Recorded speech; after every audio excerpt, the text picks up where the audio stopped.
Formula One tire wear is the result of extreme performance demands. An F1 car generates enormous cornering forces, braking loads, and acceleration stress in every lap. The tires must provide grip at temperatures far above what normal road tires experience, and that grip comes at a cost. The softer the compound, the faster it deforms against the track surface, and the more rapidly it sheds material.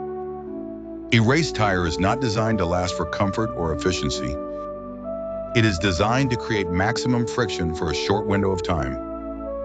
Engineers trade durability for grip because even a small increase in traction can decide the outcome of a race. As the rubber heats up, it becomes more flexible and sticky, which improves performance, but heat also accelerates wear. If the tire gets too hot, its surface can blister, grain, or break down, reducing both speed and safety.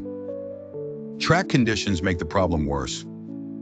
Smooth asphalt, abrasive surfaces, long high-speed corners, and repeated heavy braking all consume the tire layer by layer. Weather changes matter too.